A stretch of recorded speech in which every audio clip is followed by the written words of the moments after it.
We all know 2020 has been a trying year for many reasons, of course, but I think we can also agree that if there's one thing to bring us together during trying times, it's food. So today in the Raley's kitchen, socially distant, to celebrate food and a commitment to community, I am here with Chef Brad Checky of Canon in East Sacramento. Thank you so much for cooking with us today, Chef Brad. Of course, Molly. Thanks for having me. Yeah, absolutely.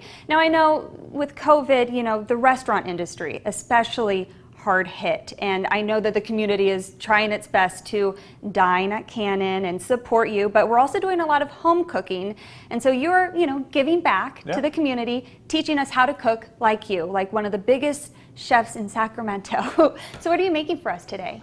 Today we're going to do kind of a bacon and sauerkraut pierogi with a little bit of apple butter. It's going to be really delicious, nice and hearty heading into fall. Yeah, and so pierogi might be a new word for many people. Can you explain what it is? Yeah, it's a Polish ravioli essentially. We have a really great dough and we're wrapping it around a potato and bacon mixture with sauerkraut chopped up inside and some scallions, and then we'll fry it up in a little butter. Yeah, it's definitely an impressive meal to be able to make for someone. Tell them that you love them, and the best part is you're sharing the recipe, and you can get all of these ingredients at your local Raley supermarket. So easy as that, right? Easy. Okay, where do we start? So we're going to start by making some of our fillings and our things that can cook for a long time while we're making our dough. So we'll start with the apple butter. We're just going to use these incredible Granny Smith apples and leave the skin and the seeds and the core and everything in it, and then we're going to cook it down. It takes about 2 to 3 hours, so we're going to cook the apples till they mush up, and then they turn this really dark golden brown. And so it's just simple. We'll just add a little bit of apples there, and then a little bit of water. Okay. Just to kind of get the cooking going. Skin on and everything? Skin on and everything. And we're going to, as it cooks and it turns kind of into a more applesauce consistency, at that point we'll kind of strain out the apples. Now, if this is too much or you don't have the time, Raley's carries awesome applesauce, and you can just take that applesauce and put it in a pot and cook it down. Yeah, so Raley's brand, Raley's is known for providing really quality ingredients, and with the Raley's brand, it's equivalent to those national brands, but at a really affordable cost. So they're not just looking out for your health and for your stomach, but for your pocketbooks as well. Yeah, so we're just gonna get those apples cooking, and it's gonna take, like I said, 2 to 3 hours. If you start with the Raley's applesauce, it might just be an hour. And we're looking for this really dark caramel color. Something nice and thick, because we're gonna, as the pierogies cook, that's gonna be the sauce on the bottom. And so when you eat those pierogies, you get that little bit of sweetness mixed with the sauerkraut and apple or in bacon. Yum! It sounds like the flavors of fall. Exactly, exactly. And so the other thing we need to get started is we have some delicious Yukon Gold potatoes. Yum. And so we're just gonna boil them in a little water until they're nice and soft, and then we'll get them mixed up with the rest of our ingredients. So we'll get those going here. And then we also want to get our bacon started. And the best thing about bacon, obviously, is the smell. So that you want to get that going while you're cooking, because I think it'll just make everybody happy. Okay. And that's also Raley's brand, that bacon right there too. And it's clean, it's nitrate and nitrite free. And again, at an affordable cost, really high quality ingredient. Yeah, and so we'll just dice it up really small, kind of as small as we can. Because remember, we're going to put them inside of essentially a Polish style ravioli, a pierogi. Okay. So we don't want big chunks of anything in there. So the potatoes are going to get mashed, the sauerkraut's been chopped up, we have the scallions nice and sliced really thin.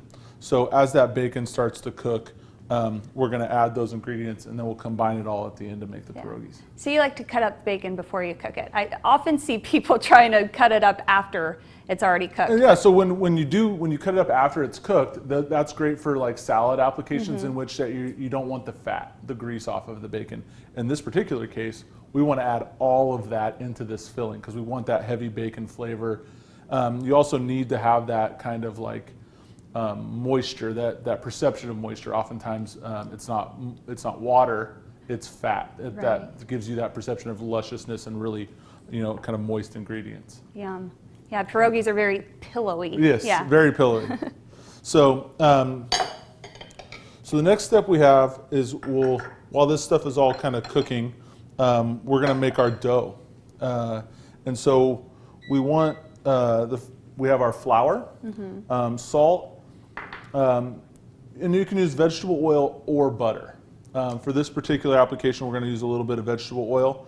It just makes the dough a little more elastic, and you don't really have to worry about heating it up, heating up the butter and melting it in order to add it to the dough. So the trick, and like any dumpling dough, there's different applications with it. When you do a pasta, a lot of egg, you have raw egg and flour, and you're making that by hand. If you're doing like a Chinese or Japanese style dumpling, a lot of the times you boil the water first. This particular application, we are going to boil the water first. And what that does is it just makes a really kind of elastic dough, because we're stretching this dough over the top of this filling. And so we really want to just kind of, give ourselves the ability to have it not tear, because when we boil it in the water, we don't want it to open or explode or any of that stuff. So interesting. yeah, so we have just our all-purpose flour here, and we're going to go ahead and add just some salt to the flour. And once this water gets nice and hot here, we're just going to add this oil into there. And just for the sake of equal distribution, if we add it right into the flour, it's just hard to get it all mixed up, especially when we're doing such a small batch. So as this water kind of boils, we can add it right into our bowl. And then we just want to kind of gently mix this up. Well, this isn't scary at all. No, it's not scary at all. So we're just going to kind of let that flour absorb the water. And once it kind of gets to what we call sometimes, and I've been called this as an insult, a shaggy mass, once it kind of reaches that point where it starts to come together, we'll dump it out onto this board right here, and we're going to knead the dough. And what we're looking for is kind of this really stretchy, kind of together dough. We don't want any clumps in there. It should be really smooth, and it'll come together really easy. Nice. So let's talk about Canon as you're doing that, because you never closed, and you are doing a beautiful job at staying open and staying safe. I ate there a few weeks ago, celebrate my anniversary, and I was telling you earlier, just I felt like me again. You forgot about everything in the world, and it was just happiness. So thank you for that. Of course, yeah, we're very fortunate. We have a really beautiful patio that kind of helps you feel like you're escaping all of this a little bit. Yeah. You're able to, it's landscaped and it's covered and it's got shade and fans and heaters and all the things. And so, our guests have been really, really happy with being able to kind of enjoy themselves and forget about all of the pressures of the world right now. Yeah. So tell us about where this dough is at this point. So we're kind of, as you can see, we're no longer a shaggy mass, but we have just a little bit, as we pull it apart, it's still kind of, we want a little bit more stretch in it. Okay. So we're going to knead it about, you can do it in a mixer, like a KitchenAid mixer, for probably like 4 to 5 minutes. If you're going to do it by hand, you probably want to go about 10. Okay. And then when you're done kneading it, it needs to rest for about 15 minutes so that that gluten kind of relax. And then at that point, we're going to end up with, thanks to the magic of TV, something like this. And it's a very like smooth and stretchy dough. Looks like taffy. Exactly. And so at that point, we're just going to kind of roll out a big sheet of this stuff, and we're going to punch out the pierogies. So, but let's check in on the filling real quick, because I want to make sure that we're not missing anything. So, obviously we have that bacon smell going, and you want to get this bacon nice and crispy. So it's about 10 or 15 minutes. Let all that fat render out, and then what we're going to do is we're going to add our chopped scallions. Yum. So just like those tender green onions, we'll add those in, and we'll kind of stir it up a little bit, and let everything kind of cook together. And the only thing better than bacon, the smell of bacon, is the smell of bacon and onions. And we're gonna take that up a little bit further with some sauerkraut. Oh, that smells so good, Chef. Right? It took a second to get over. To get over 6 that feet way? over here, but it's Yeah, amazing. it smells good. It's got that nice meaty, oniony kind of funk to it. Next thing we're going to do is roll out the dough. You know, while we're rolling out the dough, we have the potatoes cooking. We got the bacon and sauerkraut cooking, and we're going to just mash that up and combine it. We've got a little sour cream that will add to it, some salt just to make sure we're good on seasoning. And what you're going to end up with is kind of this mashed, twice baked potato filling looking business, and it's just mashed potatoes, sour cream, bacon, sauerkraut, and onions. But really delicious. It's everything that we you know, everybody can enjoy. You smell it, and it's awesome. And it's, you know, the potatoes don't need to be super smooth. A little chunk in there is fine because we have the chunk from the bacon and the onions and the sauerkraut. So now that we have that filling done, you know, we can start making these pierogies. Awesome. All right, so we'll take a little bit of flour and we're just going to lightly dust the surface here because the dough is a little sticky because of the hot water. So it just leaves a little bit of stick to it. And so now we're just going to kind of spread it out. We're going to roll the dough out about a 1/2 inch to a 1/4 inch thick. So not quite super thin like you would get a ravioli. This is a little bit thicker of a dumpling. And so we'll roll it out in a big sheet. And then I have a biscuit cutter here, like a ring mold, that we're going to cut the blanks out of. I have this fancy little thing so that I don't look like a fool on TV. And so what this is we just put the round thing in there, we'll put the filling in the middle, and then you can close it shut. That saves a lot of time. It saves a lot of time on that, and I, you know, am, like I said, we got it about a 1/2 inch thick, and we'll kind of like release it a little bit from the surface just to make sure we're not stuck. Let the dough relax a little bit, and then we'll take our ring mold and just kind of punch out a couple of these. Those are good sized. We'll do like 5 of them, and we're going to fold them in half. You know, they'll be more like a half moon shape. So we have. I'll try one like this so we have something to look at. And we'll stretch it out. Just make sure, you know, that your ring mold's big enough to fit all of this, and we'll just kind of stretch it out over there. Then we'll take, I got a little ice cream scoop, but you can use a teaspoon, tablespoon, whatever, and you just kind of want to fill it up right here in the middle. That's about 1.5 ounces to 2 ounces of filling. You can get your fingers wet a little bit with a little water, and you just kind of go around the edges here, and that'll just help make a tight seal, because you don't want anything, you know, if there's any air in the pocket or if it doesn't seal quite right, then it will open in the water. Yeah.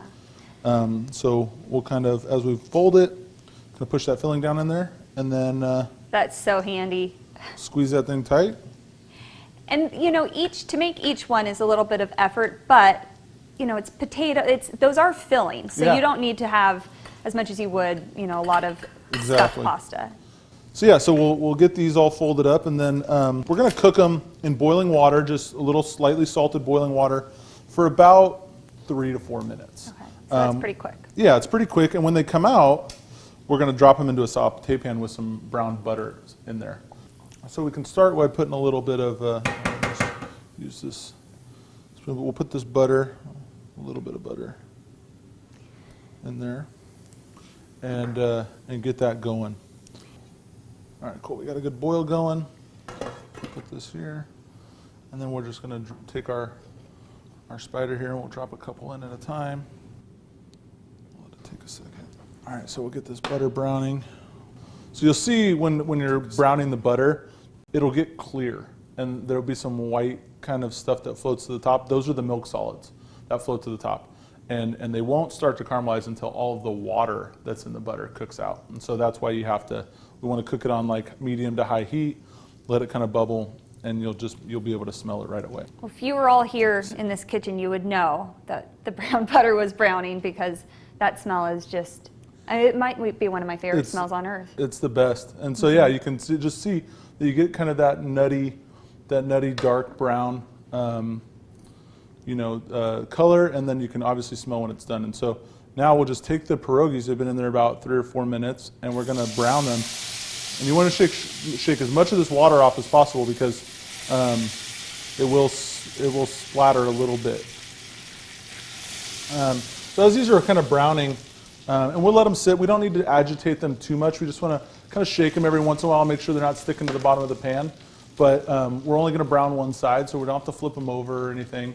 And so all we're gonna do is we're gonna put our apple butter, and it's this dark kind of brown caramely thing, and it just is like so intense with apple flavor. And it's kind of like like a soft caramel kind of consistency, it's dense. And so we'll just take a little bit of this apple butter and we'll kind of put it on the bottom of the plate and just kind of spread it around. And as those pierogies brown up a little bit, we're going to kind of set them on top. And so I'll take our handy dandy spider here.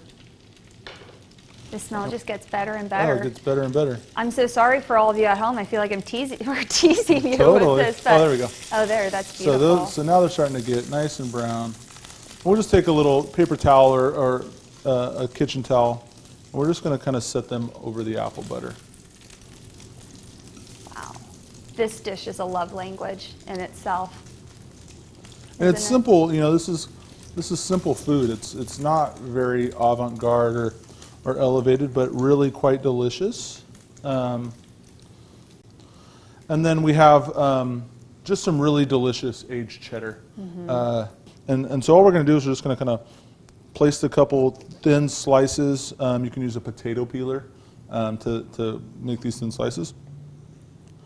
And then... and this is a beautiful aged cheddar. It's not necessarily local, but it's high quality and affordable, and it's, I mean, beautiful, isn't it? It is. It's really gorgeous.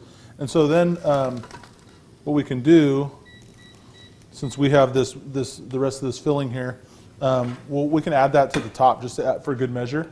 You know, also like in the restaurants, you know, environment, sometimes we'll add a little bit of just sliced scallions, fresh, nice and green for that crunch on top. In this particular case, I think we have a little bit of extra filling. I think it'll be delicious to throw on top. And that's it. I mean, here it is. We got pierogies with sauerkraut bacon and a little bit of aged cheddar. It is beautiful. It smells beautiful. I can only imagine how it tastes. I can't wait to taste it. But, you know, as we wrap up this celebration of food and of community, Chef Brad and I do want to encourage you to keep that celebration of food and community going. You know, it has been a difficult year, and when you shop local, when you buy local, when you eat local, you're not just supporting Canon, you're not just supporting Raley's, you're supporting the families who grow the food, who supply the food, you're supporting the nonprofits they support. You are quite literally putting food in other people's mouths by eating delicious, high quality food. Absolutely, yeah. We really appreciate everybody that's come to eat at Canon, and also just supports all the local restaurants here in Sacramento. We're a very tight community, and when you decide to come out and eat, please eat at local restaurants. When you decide to stay home and cook, you know, obviously we want to shop at our local Raley's and really support the local agricultural community by buying local ingredients. Yeah. Well, here's to food and community and sticking together. Cheers.